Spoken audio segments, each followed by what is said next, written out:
What's up, y'all? Welcome back. Thanks for tuning in to 88 Fitness Live every Sunday, 12 Eastern Time.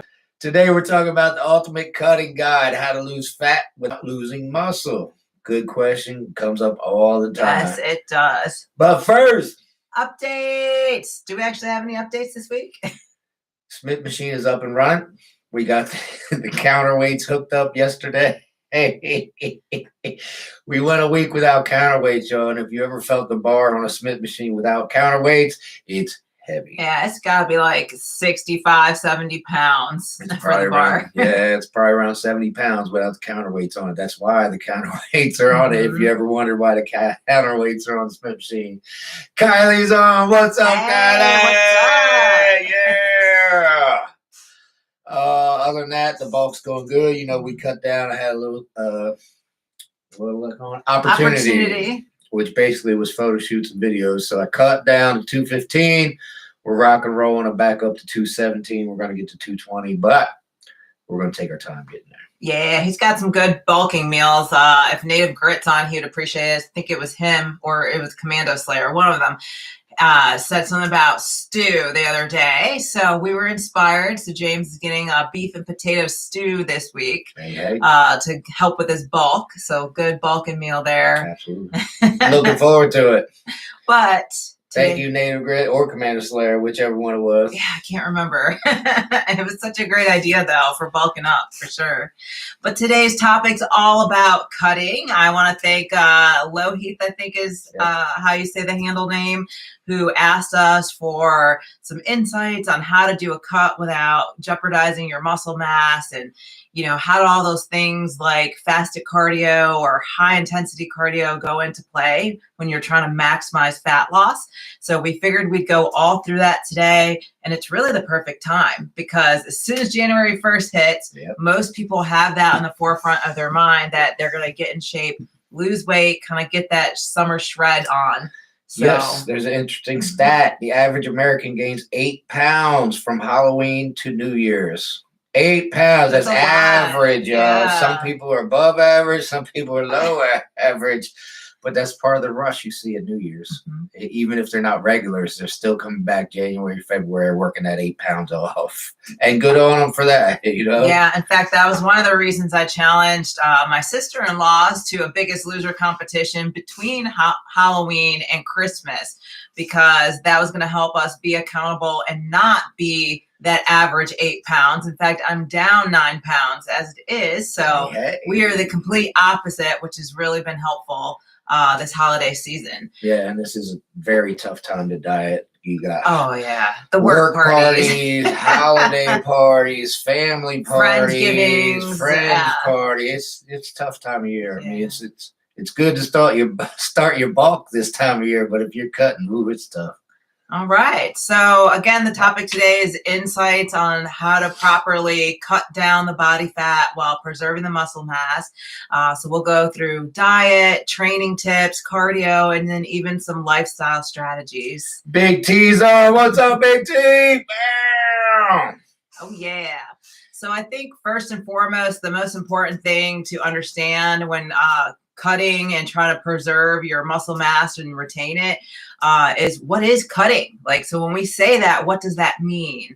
You know, in its most basic form, we're talking about reducing the body fat while preserving lean muscle mass. Correct.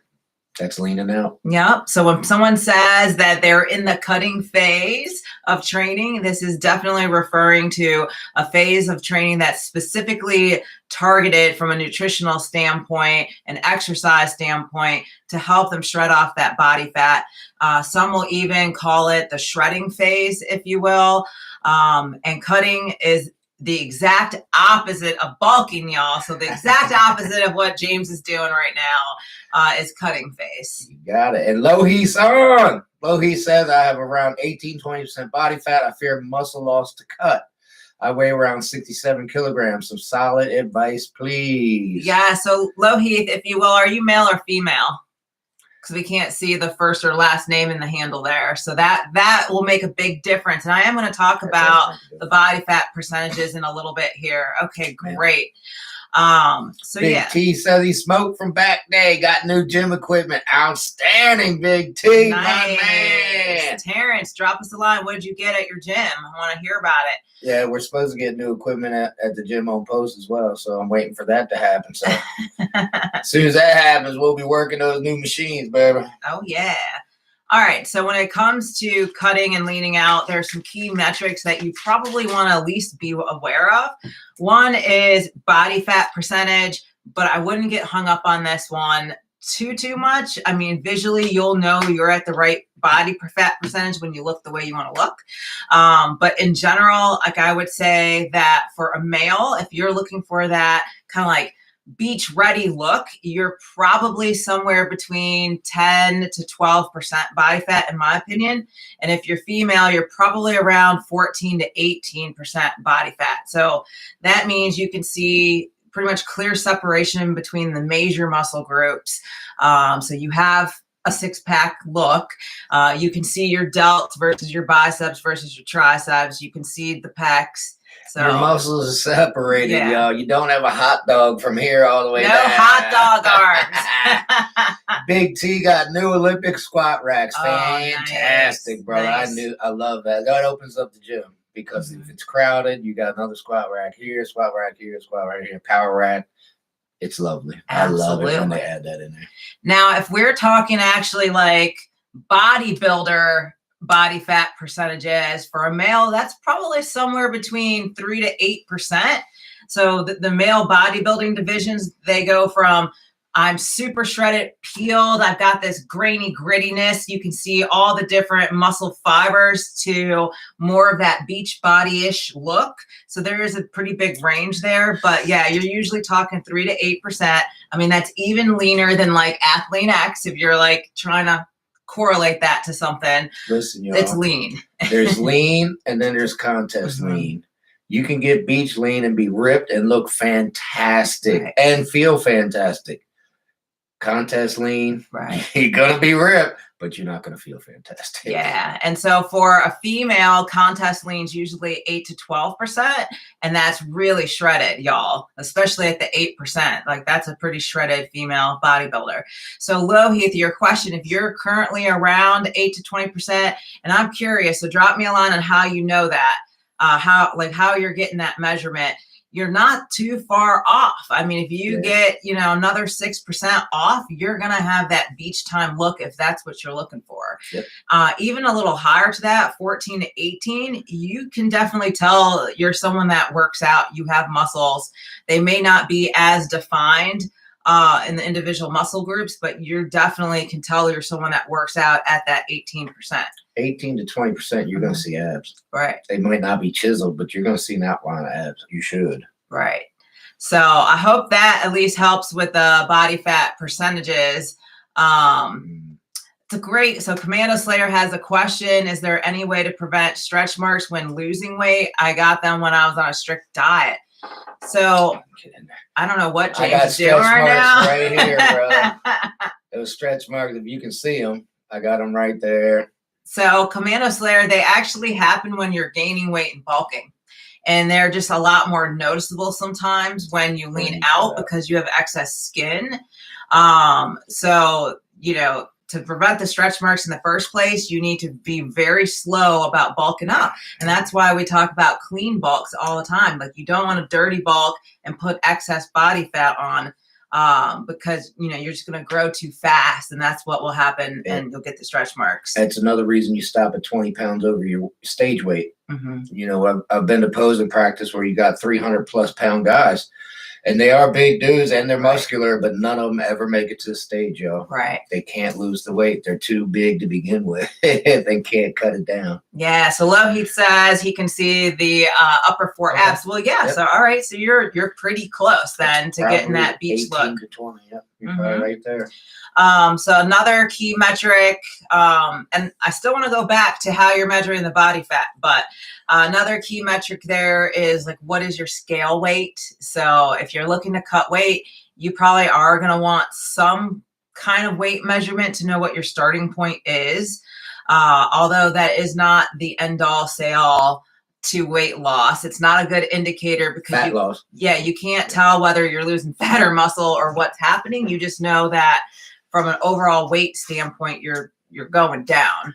Yes, I had a female do a contest prep, 12 weeks. She only lost 3 pounds, but she went from a donut to absolutely ripped and won her show. Right. I had to tell her in the middle of prep, stop weighing yourself. Right. Let me see you. Let me look at you every week. And that's what we did. She ended up only losing 3 pounds, but completely transformed the body. Yeah. I mean, that just tells me right there she gained a lot of muscle mass somehow. So, and it is possible. It's difficult in a cut, but it is completely possible. So just keep that in mind. Like if you are someone that's going to weigh while cutting down, and I do recommend weighing. It's just an information point. That's all it is. It's not really a great indicator of what's truly going on. Your mirror and your pictures and videos are going to be the best thing for cutting. Right.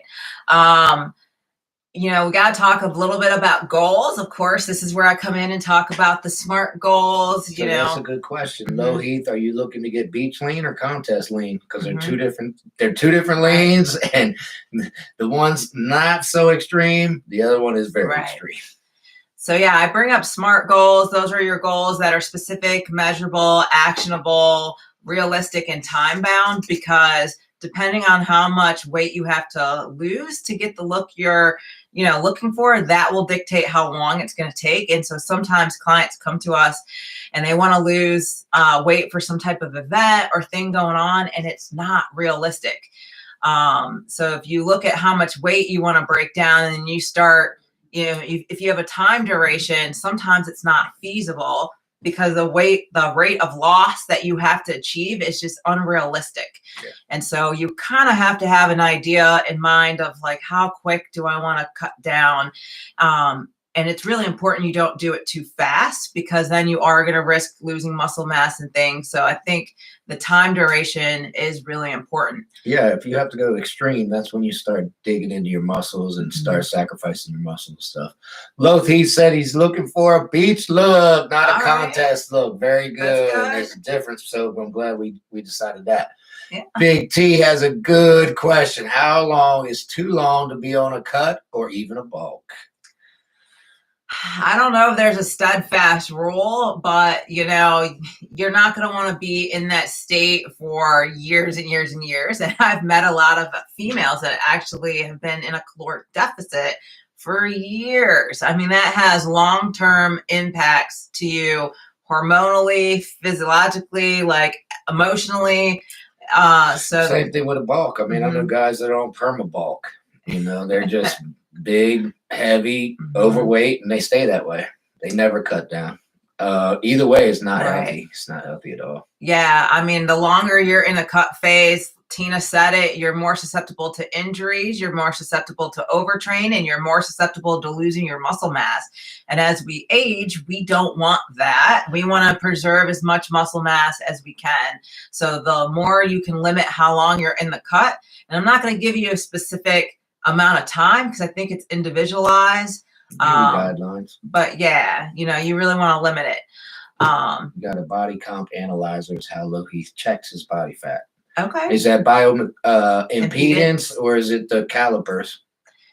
Yeah, so bioimpedance is an interesting way. A lot of our smart scales now will give you a body fat composition reading, and you have to be a little careful because it can fluctuate depending on how much water you have in your body at any given time. But it's still a great metric, Lohith. So if that's all you have, that's great. Calipers might be a little more accurate, and then your DEXA scan, which is doing your low dose X-ray, is the probably best way to truly calculate body fat measurement. Yeah. Just make sure you're at the same hydration level every time you do the bioimpedance. Excuse me.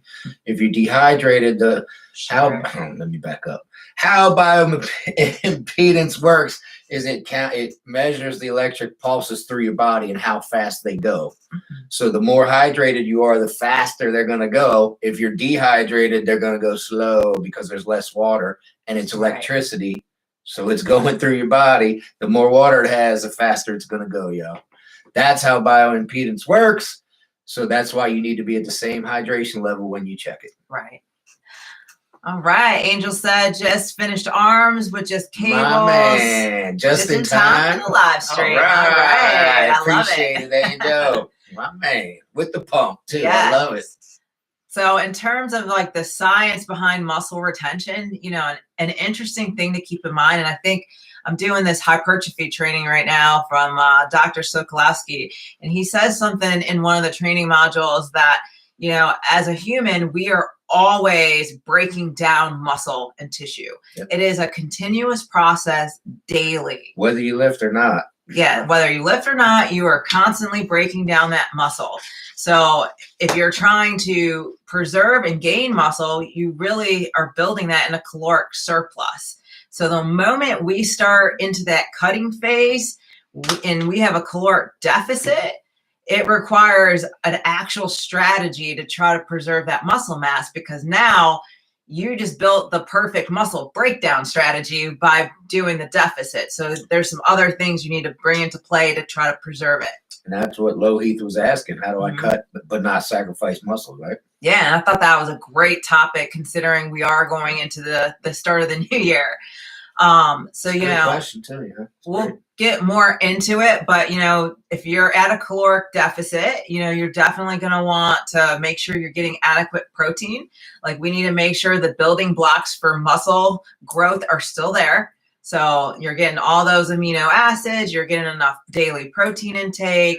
So let me break it down for you. If you don't get enough protein, that's when your muscles start breaking down. Right. That's when you will start eating your muscles. Right. And we want to make sure that we are still doing some really intense resistance training and recovery. And we're going to go through that a lot more specifically. But one thing that I forget who asked it, we were talking a little about the rate of loss. So in general, if preserving your muscle mass is important, you're going to want to make sure that you're not losing weight too fast. So for a male, that's probably between 1/4 pound to 1.5 pounds loss a week. So you got to take that into consideration when you're making that SMART goal, that you're not trying to lose it too fast. All right, we got another one. Lohith, it's really hard for me to cut calories. Lohith, it's really hard for everybody to cut calories. Does altering with burning more calories work? What's that mean? I'm not sure what that means. Also, how much cardio, steady state. Yeah, we're going to answer all of that for you. I do hit it with good protein. We're going to talk about we're going to talk about all about that. But I don't know what alternating with burning more calories works. Like doing more cardio? Is that what you mean? So basically, you compensate with cardio. James and I have this conversation a lot because there's some clients that they don't care how much cardio you give them to do. They'll do it. But you try taking 200 calories out. They're like, I'd rather do an extra hour of cardio. At the end of the day, all that matters is kind of like the calories consumed, like the net difference. So it's all personal preference, but realize like your body starts to get overtrained and break down the more you try to compensate. So at some point you are going to have to sacrifice those calories in there. And I get it. It is hard. It is very, very hard. So Camille mentioned earlier, you have two options: more cardio or less calories. Right. Most of the time it's a combination of the two. Right. And as you go through a 12-week prep, we're going to tweak both of them, probably weekly. But you have your options. If you want to eat, you can do 3 hours of cardio every day if you like. Yeah, for a lot of our competitive clients, as it starts to get pretty grueling, sometimes I'll even give them the option. Like, would you rather me add a day of cardio, or would you rather us take away food? And some of them just, they're, you know, they don't care if you take away their food. They're like, I'm definitely not doing another hour of cardio. So I'd rather you cut my food back. So it is a personal preference a little bit there, but there are some things that we need to go through first about the macronutrients that you need to understand, because they play a really pivotal role in there. It really is personal preference, because I've had clients all over the board. Some like more cardio, some like more food. Yeah. So, you know, historically, you've always heard, like, if you want to lose a pound a week, that's 3,500 calories. We have a book by Cliff Wilson and Peter Finch. I don't know how you say his last name. It's a really great book. And in there, they say that kind of thinking's a little flawed because everybody's metabolism is a little different. And that calls into question whether or not the 3,500 calories as a pound thing is even accurate at all. So that's not exactly an end all be all if you're trying to balance how much cardio and lifting to do and you're tracking how much you're burning. So you might literally, have the caloric deficit, do all the cardio and training and have that net difference of 3,500 calories and find, crap, I didn't lose a pound. Yeah, funny story. I had a young man at Gold's Gym. He was in there forever doing cardio. He weighed himself before. And then he went on the cardio and burned 3,500 calories. He tracked it on the screen there. He burned 3,500 calories. He was there about 3 hours. He got back on the scale and he didn't lose a pound. So he came up to me and said, hey, I just burned 3,500 calories. Why didn't I burn a pound? Right. I said, it's not exactly that easy. If the math was that easy, we would all just go in and burn 3,500 calories and lose a pound, right? Yeah. But it's not that easy. Big T, I'm fortunate enough not to have put a lot of cardio in at the gym since I get a ton of steps at work. Yeah. For example, I walk the stairs instead of taking the elevator. Great. So we can talk about that too. So that's called non-exercise activity. Yep. NEAT. And so you can sometimes increase that to help with creating that caloric deficit. Yeah. And it's not traditional cardio like gardening, cutting the grass. All of those things kind of count at, towards that goal. If you do have an active job, you're burning more calories. You just got to make sure you're not eating more calories as well. If you're moving around all day, you're burning the calories. You're moving. Just make sure you don't eat those calories back if you're in a cut stage. Sure. All right. So back to nutrition for cutting. So first things first, you guys need to know what your maintenance is. Yep. So if you have not been tracking your food, track your food. It's time to track your food. I mean, there's MyFitnessPal, my macros. I mean, there's tons of food tracking apps. They're pretty darn good. So that's the first thing I recommend you do is for 3 days, don't change anything. Log what you're eating so you know what your macros are. And then you need to assess on this caloric number, am I staying the same weight? Am I losing weight day to day or am I gaining weight? And so you need to make sure whatever those calories are that are maintenance, you're not gaining or losing weight. Yeah, it's not always that black and white, especially if you're not tracking, because one day you might eat 4,000 calories and the next day you might eat 1,500, which is another reason you need to track. So you're eating the same amount every day. If you're not tracking your food, you're throwing darts in the dark. Right. You're guessing. You got to track. Yeah. Terrence also says chasing his kids and picking up his 2-year-old daughter is cardio for him. Yes, it is, brother. Yes, it is. I had clients come in, sign up to the gym just to keep up with their kids. Yeah, it's a good reason to stay fit for sure. Yeah.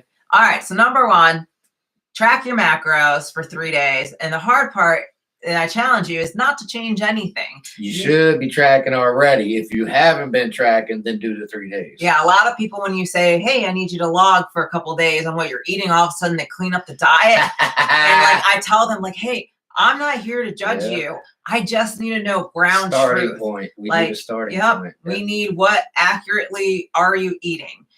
All right, so from there, then that's when we look at, hey, now it's time to create a caloric deficit. I figured out what my maintain is. I don't gain or lose weight on this. Now I'm going to create a deficit. And a deficit can be different for different people. So it can be as much as 500 calories gone a day or as low as 50 calories gone a day. But overall, you're going to have to figure out where that sweet spot is to dial in that rate of loss. So to keep it simple, y'all go with 200 calories a week. Weigh yourself. If you didn't lose enough that week, then go to 300 calories. If you did lose enough that week, stay at 200 calories until you don't lose anymore. Then go to 300 calories. And it really depends where you are. So now if you're, for some reason, eating less than 1,500 calories, I encourage you to rethink your goal and get back to a good starting point.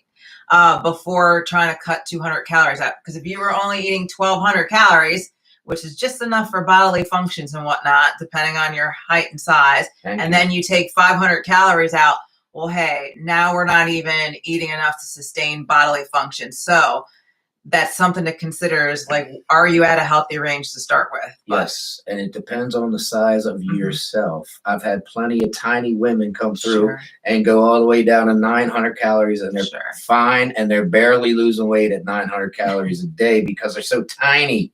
They're 4 foot tall and this skinny anyway. So when you cut the calories down, just keep that in mind. The size of the human matters, yes. Right. So yeah, for instance, if James is eating 4,000 calories on his bulk and wants to switch to cutting 500 calories out, it's like not a whole lot. Like he might be able to go to 750 or maybe even more because he needs to create that deficit. So each one's going to be different. But like James said, have your maintenance starting point, remove a couple hundred calories, reassess. Did I lose my, point, 3/4 pound to pound and a half like I was intending to, or did I fall short? If I fell short, then I need to create a bigger caloric deficit. So maybe I go to 300 calories gone, 400, and so on. Or it could be the opposite. I doubt it, but it could be the opposite. Hey, I lost 5 pounds this week with a 200 calorie cut. Go ahead and put 100 calories back in. Although I would give it a couple weeks. A lot of times when you first start cutting, you lose a lot of water weight. So you might be down 5-8 pounds in that first week and you're like, oh no, too much. Well, it was a lot of water from whatever you were eating. So give it a couple weeks and then reassess that. And the leaner you are, the harder it is to lose. So as you lean out, the more you got to cut, the more cardio you got to do.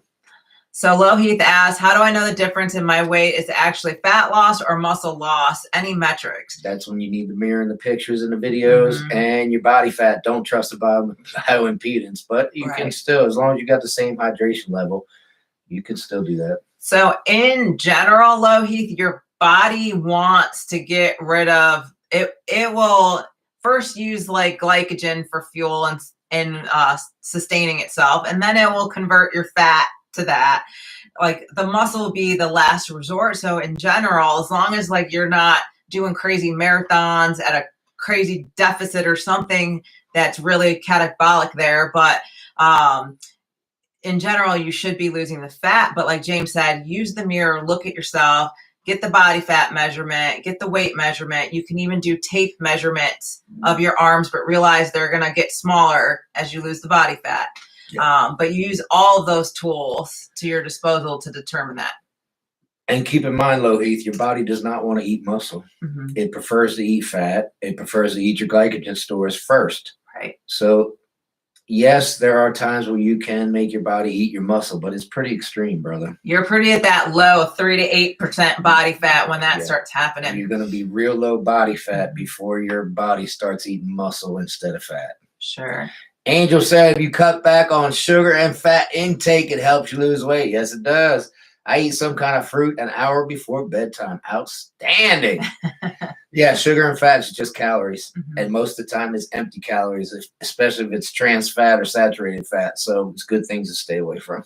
All right. So since we're talking about fat, I want to get into the macro breakdown. So now you figured out what the caloric number needs to be to get you to lose weight. We need to make sure that the actual major macronutrients are at the right ranges. So the first thing you're going to dial in, you guys, is protein. You want to make sure you're getting that 1 to 1.5 grams of protein per body weight for yourself. And so if you take the grams of protein times the body weight times 4 calories per gram, that's going to give you a number. I hope we got these formulas written in the description somewhere. Take a look it up, True. Yeah, carbs and protein are 4 calories per gram. Fat is 9 calories per gram. Angel's point. Fat's 9 calories a gram, where protein and carbs are 4 calories a gram. Right. So recap. Dial in the protein, 1 to 1.5 grams per body pound of body weight. And that's important because remember we said anytime we're in a deficit, like we're always breaking down our protein, our muscles and our proteins. So we want to make sure we're feeding ourselves protein. All right. So then the number 2 thing you're going to dial in is the fat, Angel. So you actually want to make sure you're getting 20 to 30% of fat with the rest of the calories that you have with your calories. any less than 20 to 30%, and you start impacting hormone production, which is responsible for helping your metabolism stay fast to shred the fat. And I've made that mistake, y'all. Like I've been like, oh, well, I should cut this down to like 10%. And I stopped losing weight. So take it from my mistakes. Don't do that. Keep that fat in the 20 to 30% range. Do not cut your fat to zero. You need fat. You will die without fat. Essential fatty acids, you need them. So Angel has an interesting statement that we've actually seen before. So he says, I might be looking a bit Loheath. I might be looking a bit muscular because of that extra fat. If I go through a cut with adequate protein intake, will I be looking the same or I look lean? So first, you don't look more muscular with extra fat. You might with your clothes on, you look bigger, but as soon as you take your clothes off, you do not look more muscular with extra fat. You look more muscular, leaner, but your clothes are getting looser. You are actually a smaller human being when you go through the process. But as soon as you take that shirt off, you are way more muscular than the average human being. So we've had some clients sometimes that want to do a bodybuilding show, and we're kind of looking at them in their gym clothes like, oh yeah, like they look like they have really good muscle mass to them. And then as they lean out, we're like, oh man, that was actually fat. Yep. That was kind of like pushing the muscles and making them look a little larger than they were. So I get what Loheath's saying. Like that is entirely possible, but until you lean down to that beach body look, you're not going to know what needs further development, Loheath. So sometimes, you know, it's worth that risk that you might not feel or look like pumped up in that t-shirt. Just buy a smaller t-shirt. It says, if I go through a cut with adequate protein, will I be looking the same or look lean? If you go through the cut with the protein high, yeah, you're going to lean out, brother. Yeah, you're going to look lean. You cut your calories back. That's the cut. But you keep your protein high to keep the muscle. Yes, you're still going to get smaller. Your clothes are still going to get looser, but you are going to look more muscular. Yeah. All right. So we set it, you know, you set the protein, then you set the fat to 20 to 30%, and then you're going to have something that's left. There's going to be more calories. That's your carbs. That's how you figure out how many carbs to have. Yep. Big T says, thoughts on carb cycling for a cut or mini cut? Good question, bro. I mean, it's kind of personal preference. People respond differently to having carbs in there. Some people, and it a lot of times has to do whether you have any insulin resistance going on. And sometimes people do, and it's not diagnosed or you can't see it in the blood work. So everyone's slightly different. So if you're having, you know, those carbs in your diet that are remaining and you're like, I'm still not quite losing the weight, you could try having days where the carbs are lower or higher, but put those calories back into protein and fat. Right. That's the key. Don't just kick them out. Put those calories back into protein and fat, and you could try carb cycling. So you are remaining the same calories. You just eat more protein, less carbs, right? Right. And remember the second part of the word, carbohydrate. When you cut carbs push water into your muscles. Which makes you look bigger. So when you cut carbs, most of the time, that's scale weight is water weight, especially the first 2 or 3 or 4 days. It's basically water weight before you tap into any fat loss. Right. Just keep that in mind. Just realize carbs is the body's primary fuel source. So if you start carb cycling or cutting the carbs down too low and you try to hit those intense training sets, it is going to be very, very difficult for you. So just keep that in mind. Yeah, carbs will give you energy. You can use protein for energy, but it's not your body's preferred source. Yeah, in fact, the body will switch over to fat, a fat processing burning state once the carbs aren't there for its readily use. Meal timing. This is another interesting one. There's tons of research and studies. I used to be a big believer you had to have your like 3 to 5 small meals a day. And, you know, it doesn't matter, y'all. It really doesn't. Like, as long as you're hitting the caloric number overall for the day, doesn't matter if you intermittent fast, eat small meals, like whatever works for your personal preference and tolerance. Spend all that little small meals throughout the day. Doesn't matter. If that's how you like to eat, great. But if you decide not to eat all day and then eat the whole thing in one meal at night, that's fine too. Yeah, and we talked about it in one of our videos for live on Yeah. protein, that you can consume a lot more protein in one sitting than they originally thought. They originally thought all you could consume was 50 grams and your body would just kind of pee out the rest. But again, that's been debunked. It's not true. You can eat a whole lot more than that in one sitting and the body will just process it later. Good question, GB92. How does what you guys already said work if you want to stay the same weight and just cut a couple of your fat a bit? So you want to stay the same weight and just lose a little bit of fat. You're going to have to gain some muscle. Yeah. So really intense resistance training, GB92. That's how that's done. I have clients that do that where they're not interested in losing weight per se. They just want to look more toned. Mm-hmm. And usually I don't put them on a diet. I just say, we're going to introduce resistance training and make sure you're progressive overloading and having that intensity, creating that trauma, and they'll do that. Right, and that works if you're not already training, but if you're already training, What do you do? Maybe change up the training style so you can reintroduce more metabolic stress and different kinds of damage, different ways. I'm going to make it simple. GB92, you can cut calories or you can add cardio. That's your two options, man. If you want to lose fat. And if you want to stay the same weight and lose fat, you're going to have to gain muscle. Yeah. All right. Angel says consistency in the gym and time and patience are the key to reaching your goals. Yep. Absolutely. Most people quit the gym because they go for 3 weeks and say, man, nothing happened. Yeah. It's a very slow process. It might take 3 to 5 months for you to see even the smallest amount of change there. It is a very slow process, and people, especially today, want it like this.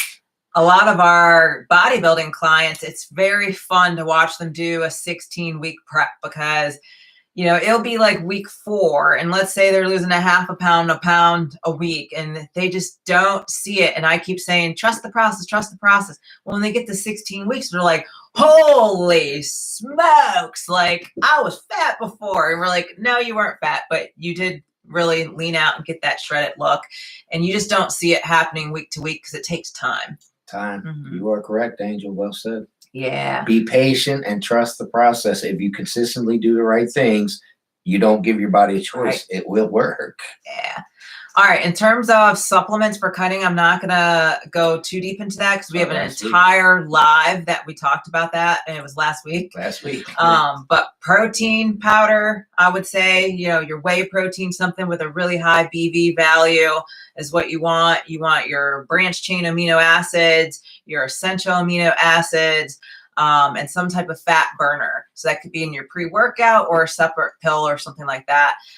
Those are the main top ones that you want. But again, watch that video. We talked for over an hour about best cutting supplements. Yep. Low heat. Sometimes I take 40 grams of protein at once to complete my protein intake for the day. That is 100% acceptable. Absolutely. That's nothing wrong with that at all. The old saying used to be you couldn't absorb more than 50 grams of protein in one sitting. However, that's been debunked. You can. It just takes longer for your body to digest it, which is fine as well. Right. Other thing I just want to say in the nutrition section before we move on is you want to make sure that you're hydrated, that, you know, you're maintaining your electrolyte balance.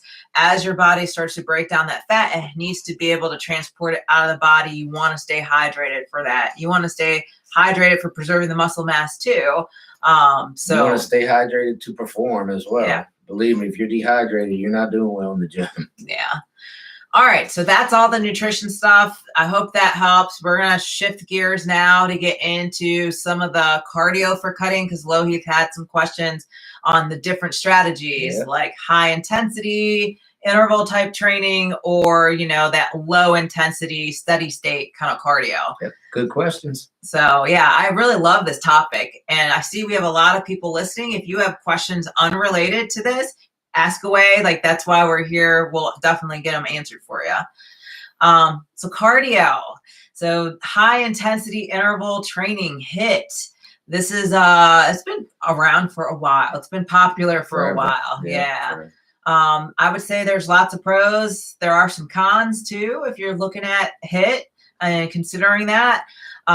So for a pro, one is efficiency. like you start looking at the shorter sessions compared to the steady state kind of low and slow cardio, which if you're a very busy person, you can really appreciate trying to hit that HIIT cardio to shorten the time. Yeah, but it is exactly what it says, high intensity. So you're not going to go very long anyway. Right. Lohi says lower body fat indicator losing fat. Good question, my man.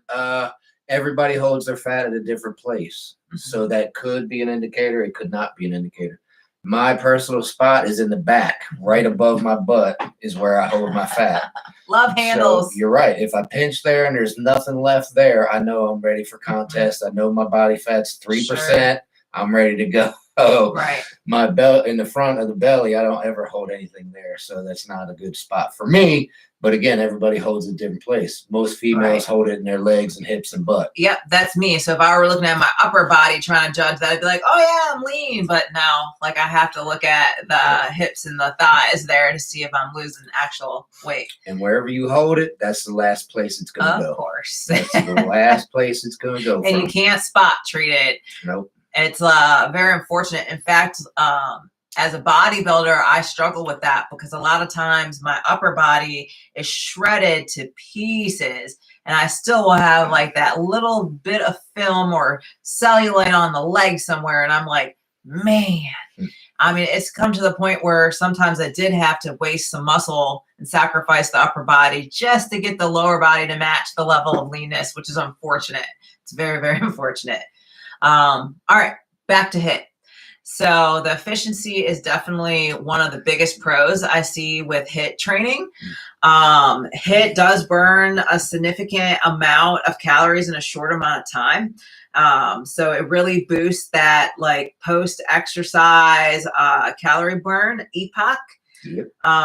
So just for those that aren't tracking, you know, EPOC is just the rate at which you're going to continue to burn calories after that session has ended. So sometimes, at least recently, because I am doing this Biggest Loser thing, I'll do my resistance training and then I'll do 5 minutes of really intense cardio, like greater than 80% of my target heart rate. And the goal there is to create that EPOC state where I'm burning at that really high rate for hours to come. Yep. Big T. The body's not like getting lean. It likes to fight with you. It goes back to like the caveman days. You know, you didn't know when you were getting your next meal. Like, I don't want to lose any weight. Big T, your body doesn't like change. Mm-hmm. Have you heard of homeostasis? That's what your body is in. It wants to stay in homeostasis. It doesn't want to change. It wants to be at 98.6 degrees. It wants to keep your muscle mass the same. You have to make your body change, whether it's gaining muscle or losing fat. Your body doesn't want to change. Trust me. Yeah. You have to make your body change. Is fasted cardio? We're going to get to that one too, Loheath. Yeah. You're all about it. I love it. Yeah. All right. So other pros for doing the high intensity interval training, you know, sometimes you can have improved fitness. So from a cardiovascular endurance standpoint or an anaerobic capacity, I think it can help with those things if that's something that is a goal of yours. Yep.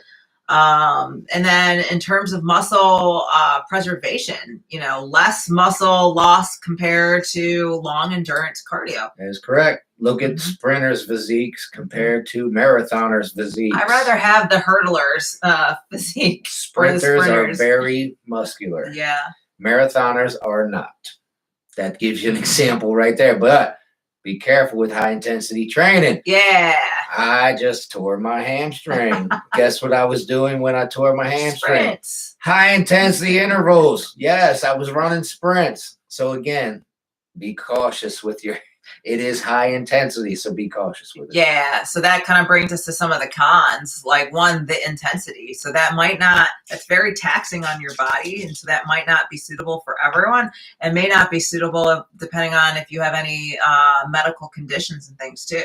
So that might not be possible. Of course, there's the injury risk. As James pointed out with his torn hamstring, you know, you have greater potential for overuse injuries with the high intensity. Because it is putting so much strain on your body, especially if it's done improperly or too infrequent. True.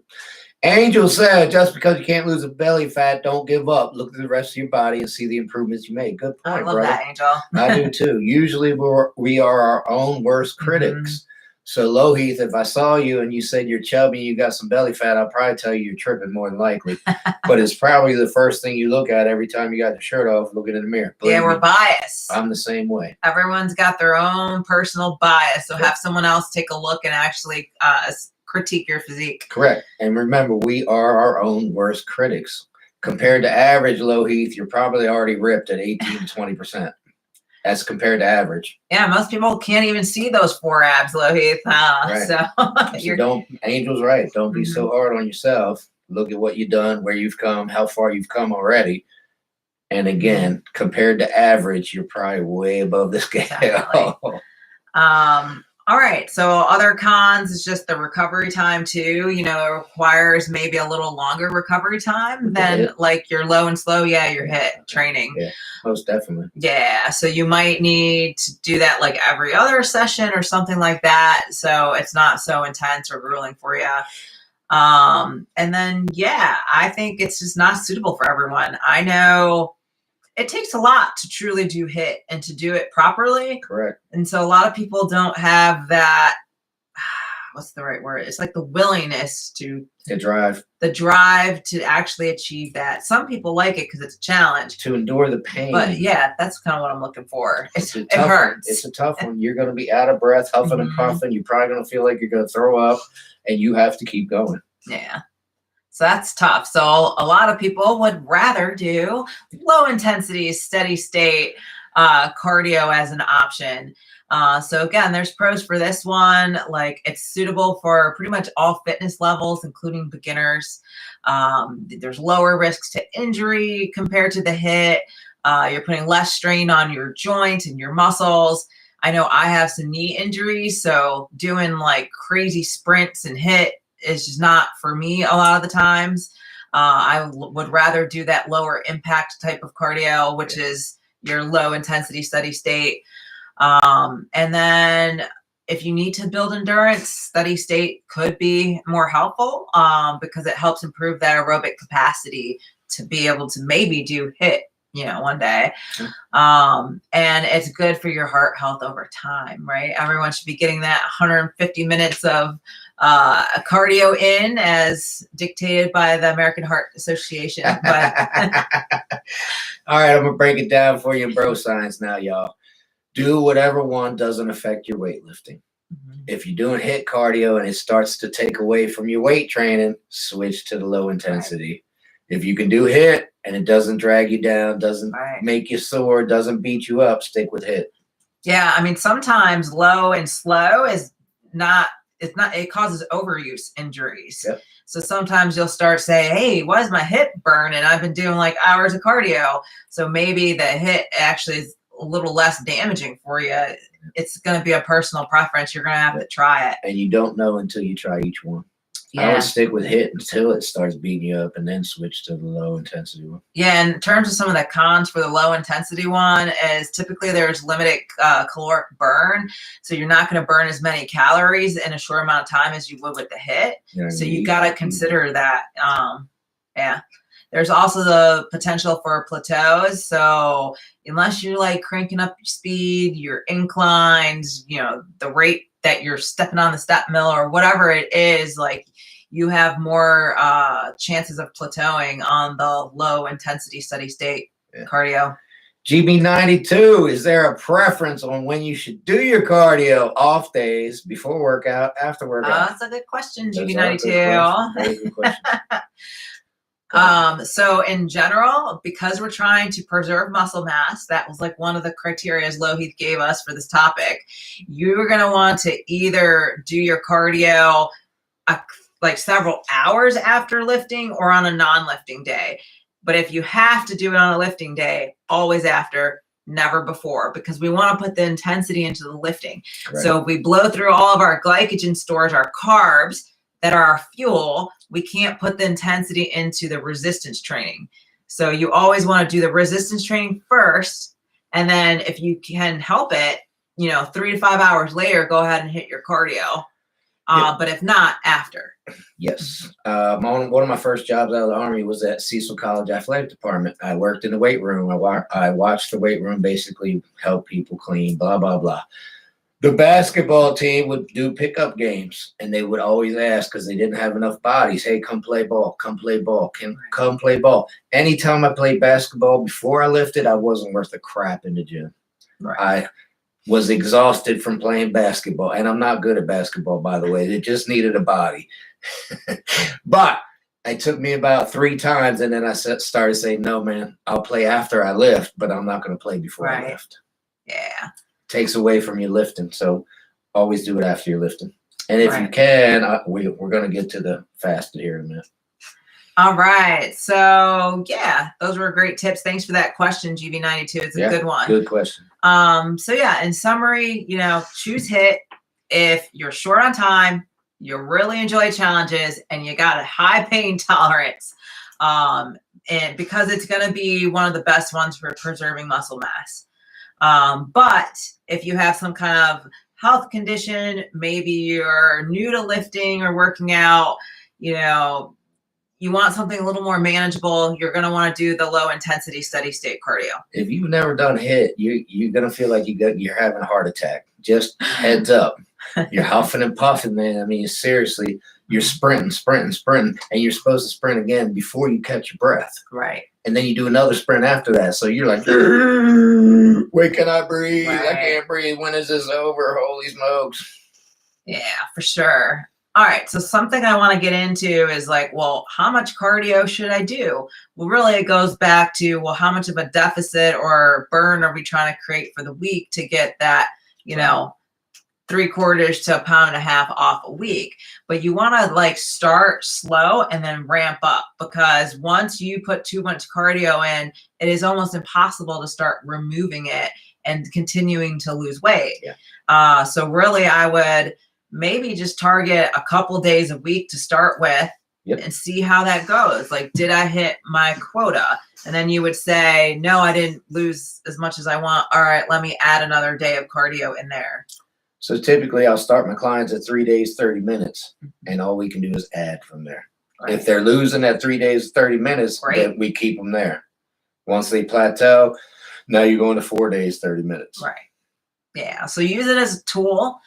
A lot of people, especially in January 1st, new year, new me, they're like, hey, I'm going to go to the gym 5 days a week and lift. And I'm going to do cardio all of those days after. Well, hey, I hate to break it to you. That might be too much too fast. We need to use the cardio as a tool to burn fat and not crank it up that fast so soon. So just keep that in mind, y'all. All right, let's actually talk a little bit about the fasted cardio. Fasted cardio. Yes. All right. Low Heath asked about, I think GB292 asked about fasted cardio. Here we go. So that's basically performing cardio in a fasted state. So it's, first thing in the morning. Yep. You went to bed. You didn't eat anything. You didn't eat anything before you work out. And then you're going to wake up and hit that cardio or something like that. Or maybe it's been several hours since you last ate. So yeah, usually it's overnight fasting though that we're talking about. This is an interesting debate in the fitness world for years now. So yeah, I mean, if we're talking about evidence-backed answers to this question, in a fasted state, yeah, glycogen, which is your fuel, is not available. So your body's gonna have to create some somehow. So it's gonna want to break down your fat. So that is true. So it's gonna rely more on your stored body fat for fuel because there's nothing else. So there is that. And if you eat right before you do cardio, guess what? You're just burning what you just ate, instead of tapping into that fat and burning that fat that you could be by doing it fasted. Right. Also, hormones like your insulin are lower during fasting, and levels of your fat burning hormones are higher, potentially enhancing like your ability to mobilize that fat and burn it. So there's that too. So I would say in terms of benefits of fasted cardio, you have increased fat utilization. Your body's going to want to burn through it. So studies definitely support fasted cardio as a means of increasing the proportion of fat that's burned during the session. I think it's simplified morning routine too. Like it's pretty easy just to wake up and not have to worry about trying to eat something before you go do your cardio. Yeah, so that's the science, y'all. Here's the real life. Myself and any other client I've ever had do fasted cardio loses fat faster than any other time. The ones that do it in the evening, for whatever reason, don't lose it as fast. And that's just experience over 20 some years. It just keeps coming back. When you do it fasted, you just lose fat faster. Yeah, I think, insulin sensitivities improve too. Like fasted cardio could actually help improve your metabolic flexibility and aid with the fat oxidation and overall energy regulation throughout your day. And I think, fasted cardio for short-term caloric deficits is not bad. I think that's okay. Absolutely. If you're in a deficit forever doing fasted cardio, this is not good. You're gonna be wasting muscle mass or something. You're gonna be sitting on the treadmill because you're getting lightheaded. And so, yeah, remember what we said. Like, you don't want to be stage lean doing that. You don't have any more fat to burn. You're gonna eat your muscle. All right, Angel said I do 10 minutes of bike before I do legs just to warm up, not as my cardio. I agree with you on how you do cardio. Great. I do the same thing, Angel. If I try to walk in there and do legs without warming up, man, forget about it. Yeah, I would say 10, 15 minutes is fine. I wouldn't do much more than that. I wouldn't do much more than that for sure, because then at that point, you're burning through your glycogen stores. 10 minutes for me is a sweet spot. That's perfect. I'm ready to go. My knees are warmed up. My legs are warmed up. And it is leg day too. So I'm ready to go after 10 minutes. Great point, Angel. Lohi says, can it be possible I store more fat in different body parts? Obviously, it'll be if you check my body fat with Caloric. Yes. Then how do we conclude total body fat? Suppose my arms have 3%, belly 12%. Great questions. So in my cut, I am losing more from my belly, or how does it work? Your body's just going to lose it from where it wants to lose it. And so you end up just averaging all of those together. Yeah. It's an average total body loss is how they calculate it. But again, you're going to lose it from wherever you hold it last. Right. Like I said a couple minutes ago, it's in my back, right above my butt, right there, that little love handle. Right. That's the last place I'm going to lose it. Right. For other folks, it's going to be right under your belly button. That'll be the last place you lose. Right. Your arms could be completely ripped, veins coming out, and you still got a little chunk of butter right there, unfortunately. It's okay, but if you want to lose it, you're probably going to have to go a little more extreme. Yeah. So with the fasted cardio, like we're saying, this is good doing fasted cardio, but at the end of the day, over a 24-hour period, the most important thing is the caloric deficit that you've created through your diet, through your training. Fasted cardio or not, you need a deficit of some kind. It's not going to work if you're at a caloric surplus. Exactly. And then, another con to fasted cardio is just energy performance. So if you're trying to do HIIT and you haven't ate, it's going to be challenged. It's going to be painful. You're really going to have to be motivated to still hit those intensity levels properly. Remember, your glycogen stores are burnt. They're gone. You burned them while you're sleeping. So now you're tapping into fat. Right. Your body doesn't really want to do that. Right. It prefers the glycogen stores. So again, you're going to have to dig deep and get after it. Yeah. And then there is also the risk of your body using those amino acids that it would be using to build your muscle as energy because you don't have any stored energy. So, just something to consider. You want to make sure you're replacing that through your BCAAs and your EAAs if you are going to do the fasted cardio and the HIIT like that. Yeah. And I think you're okay as long as you're not doing marathon cardio. Yeah. If you're doing less than an hour, you're fine. If you're going to go into over an hour, 2 hours, 3 hours, now you should probably eat something. And then I've had a couple clients where just having that fasted cardio, they end up lightheaded or not feeling good. Like they're really sluggish. Like they cannot hit the intensity levels, even in their low intensity steady state. So if that's the case, then fasted cardio is just not for you, unfortunately. Right. And if you're not a morning person, fasted cardio ain't going to work out for you because you're going to be not awake, trying to crank up. It's not going to work. Right. You should know you're not a morning person and know that fasted cardio isn't going to work in the mornings, right? Yeah. So if you're not a morning person, do your cardio later. So I really like the fasted cardio with the low intensity steady state cardio versus the HIIT. So for me, like if I were just focused on HIIT, I probably would not do it fasted. Like I would, I would choose to do something else. But I think it goes really well with the steady state cardio. Other than that, it's personal preference, I think. So whatever you're doing, just make sure you're maximizing it, doing it properly, and hitting the target heart rates that you're supposed to be hitting. So, all right. Any other thoughts on the fasted cardio? Nope. I already broke it down. Like I said, over real life with almost 30 years experience of doing this, fasted works better. Yeah.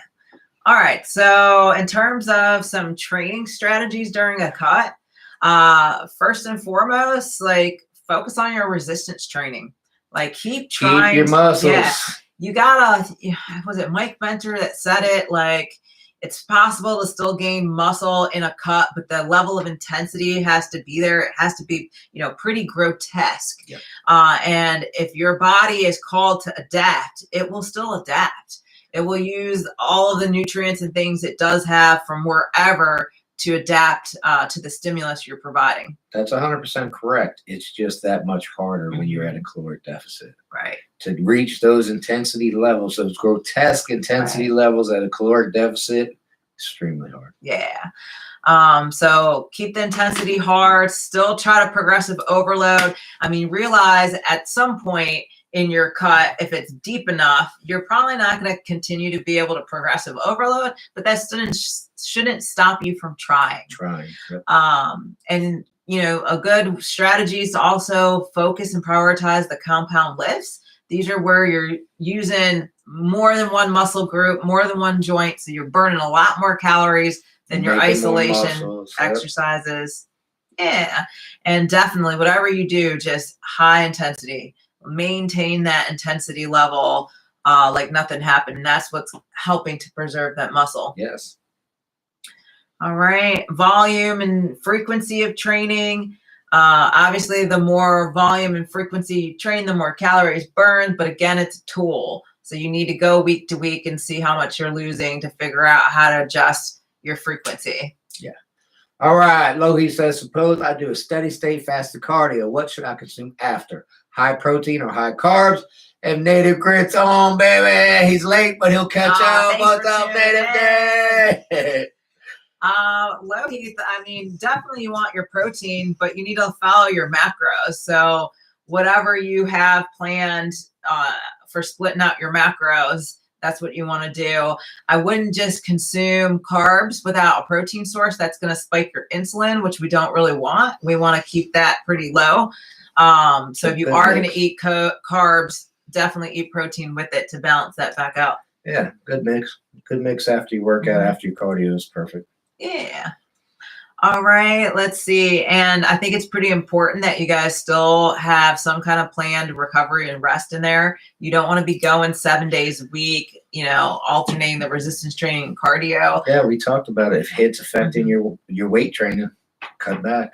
Right. Cut back. You got to rest. You got to recover. If you're not recovering, you're not making gains. Yeah. All right. In terms of other cutting tips, sleep's still really important. So make sure you're fat when you sleep. Yeah, make sure you're still getting that sleep. Remember, muscles are built while we're resting. So we want to make sure that we're getting enough so we can maintain that muscle mass. And then probably the biggest tip I can give you guys is to manage your stress. I mean, I have had tons of clients, even myself, go through really stressful periods where that cortisol starts skyrocketing and it just puts a halt on your ability to lose weight. So yeah, if you don't know what cortisol is, it's a hormone. And when you're stressed out, that hormone goes way up and your body's out of whack and it's not going to function correctly. Right. So keep yourself stress free as much as you can. Yeah. Definitely. It's tough. Life happens. Believe me, life happens. But try to stay stress free as much as you can. Yeah. All right. So those are kind of all of our tips for you guys. Let's recap. Yeah. Yeah. Track your calories. Mhm. Get your macros set. Once you're there, you know whether to add or subtract depending on the mirror and the scale every week, right? That's the big things. And don't worry too much about losing muscle because once again, your body's not going to eat muscle until you are extremely lean. Angel said, I like doing your compound movements with moderate weight, hitting it back to back. It almost feels like I'm doing cardio, even though that's not my goal for the workout. Yeah. My man. If you ever do like an intense set of deadlifts, it definitely feels cardiovascular. Like you have to literally sit down for a minute. Same with squats. Once again, I got a story. So I worked at Gold's Gym for 10 years, y'all. There was a gentleman there that wanted to cut, but he refused to do cardio. He made his rest 30 seconds. Didn't matter if it was squats. It didn't matter if he had to lighten the weight. Didn't matter anything. At 30 seconds, he's going right back to the next set. And guess what? It took him about 2 months and he leaned out. It's definitely one way to do it. Lee Priest Arms. Oh, my man. I appreciate it. Is that Camille or is that me? That's right, y'all. There it is. Bang! She might got me. She might got me. Appreciate that, Native Grit. Yeah. What else we got? So, and then cardio is your tool. So don't dial it up too fast, too quick. Like start slow, 3 days, 30 minutes, maybe even 2 days, 30 minutes. And then try to experiment between the HIIT and the low intensity steady state and see which one works best for you. You want to do as little cardio as possible. So introduce as little as possible. At a time. If you're losing, don't add any more Right. or add more when you plateau. Yeah. And remember we said for males, 3/4 pound to 1.5 pounds a week is the proper weight, rate of loss. For a female, it's 0.5 pound to 1.25 pounds a week. That's a good amount of loss without sacrificing the muscle mass. So if you're losing more than that, then that's probably too aggressive. And if you're losing less than that, you probably can scale it up depending on how fast you want to lose the weight. Right. All right. So, yeah. And then we've heard so many different myths. You guys probably had too. I would like to actually hear if you guys have. But one of the best ones for fat loss I've heard is, carbs make you fat. That's not true, guys. Eating too much makes you fat. It doesn't matter if it's carbs, proteins, or fats. If you overconsume any of the macronutrients, you're going to gain weight. So carbs do not make you fat. That is correct. There's a saying out there, it's not your vegan diet. It's not your keto diet. It's not your Atkins diet. You just switched to those which were less calories. That's all you did. But you labeled it keto. So now you're going, oh, keto works. Keto works. Keto works. Keto can work because it's less calories. It's caloric deficit. Than what you've been consuming. That's all it is. Yeah. Another one I heard is that you have to do endless cardio to lose fat. Not true. I've had plenty of clients do nothing but resistance training and they shred off the body fat because they gained muscle. And you have your choice once again, calories or cardio. Yeah. Who was it that asked that? Was it GB92 or Angel? They wanted to stay the same weight but lose body fat. And you said, the best way to do that was muscle. So yeah, you can totally increase your resistance training and gain more muscle and be more shredded looking. So don't even have to do the cardio. Another thing that's a myth is that you'll automatically lose muscle on a cut. That's not true. If you have the right strategies in place to help preserve it and protect it, you're not going to lose muscle. Your body wants to burn fat. Correct. Your body does not want to burn muscle. Right. Remember that homeostasis we were talking about? The last thing your body wants to do is burn muscle for fuel. It does not want to do that. It will only do that when it's forced to. Yes, muscle gain equals fat loss. Good question. And yes, 100% correct. Yeah. Matter of fact, your basic metabolic intake goes up with more muscle you have. So the more muscle you have, more calories you burn, even when you're sleeping, even when you're at rest. Your body's burning more calories when you have more muscle. Yeah. Good question. All right, y'all. Well, we really appreciate the topic, Lohit. This has been fun. Like, if others have questions or topics or something that you're struggling with, definitely let us know, and we can do an entire live on it. Like, that's really what we love to do. That's really fun for us. Yeah, and we got a request for live next week. Oh, we're going to go over pyramid sets and reverse pyramid sets. Okay, I like it. That's a good one. I forget who requested it, but thank you. And I will bring it up next week because I wrote your handle down. I just can't look at it right now. Awesome. Well, thanks for tuning in, everyone. We will see you next week to go over that. And hopefully you've enjoyed this talk about cutting strategies. And yeah, we'd like to know how it's going. So let us know how those cuts are going in the new year. Absolutely. Thanks, y'all. Bye, everyone.